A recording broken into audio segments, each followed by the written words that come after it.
इस वक्त हमारे साथ मौजूद हैं एमएलए सोपोर इरशाद रसूल कार साहब। आज असेंबली में हंगामा रहा, थोड़ा सा इनसे जानने की कोशिश करेंगे और थोड़े कुछ सवाल इनके इलाके से भी जुड़े हैं वो भी जानने की कोशिश करेंगे। सर, सबसे पहला सवाल ये है कि आज असेंबली में हंगामा आराई रही, बीजेपी ने वॉकआउट भी किया और उन्होंने मसला बताया कि जो उनका एक अहम मामला था, जो फ्लड रिलीफ का मसला है, उसको वक्त नहीं दिया जा रहा था स्पीकर की जानिब से, जो कि अहम मामला था। नहीं, उसमें स्पीकर ने already clarification on the floor of the house दिया है।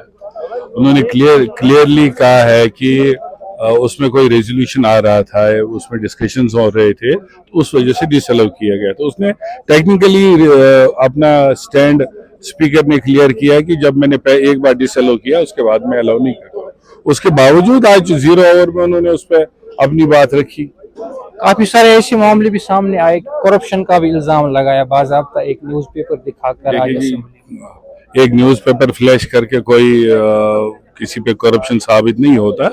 ई टेंडरिंग का जमाना है, हर अलग अलग फोरम में जाके आप वो चेक कर सकते हैं, उसमें 2 बार 3 बार 4 बार। आज ई टेंडरिंग के जमाना है, ई टेंडरिंग के बगैर तो कुछ होता नहीं है।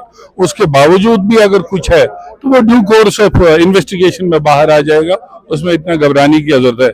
इसमें तो मुझे लगता है हाय अल्लाह करने की भी जरूरत नहीं थी असेंबली में। आप सिंपली आप इन्वेस्टिगेशन चाहते थे, किसी एजेंसी को लिख के या कहीं से पता करके आप पता कर सकते थे। बीजेपी का कहना है कि चीफ मिनिस्टर उमर अब्दुल्ला ने एमसीसी की वायलेशन की है, क्योंकि 2 कॉन्स्टिट्यूएंसीज में अब इलेक्शन होने जा रहे हैं, तो उनको या तो माफी मांगनी चाहिए या फिर इस्तीफा देना चाहिए। देखिए, माफी और इस्तीफा का तो सवाल ही नहीं है। वो तो अब उनके भूल ख्याल है, और सपने में भी ऐसा नहीं हो सकता।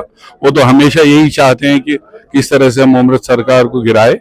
बाकी जो जहां तक वायलेशन की बात है, टेक्निकली मुझे नहीं लगता कि उमर साहब ने कोई वायलेशन किया। उन्होंने on the floor of house शायद यही कहा, जहां तक मैंने सुना है, कि फिलहाल जब तक और किसी जगह का इंतजाम हम डिसाइड करें तब तक हम वहां उस जगह से कॉलेज को चला सकते हैं, और मेरे हिसाब से तो ये कोई वायलेशन नहीं। सर, आपके अपनी कॉन्स्टिट्यूएंसी की बात करें तो माना जा रहा है कि पिछले काफी वक्त से सोपोर को नजरअंदाज किया गया।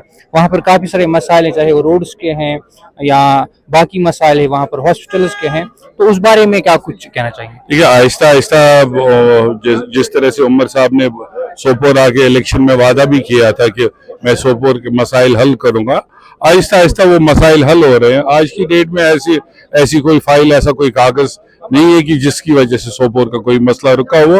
हाँ, एग्जीक्यूशन में देरी हो सकती है, टाइम लगता है टेंडरिंग में, काम कंप्लीट होने में। बाकी सभी सच ऐसी कोई फाइल नहीं है, ऐसा कोई काम नहीं है जो सोपोर का रुका हुआ। Thank you sir. Thank you.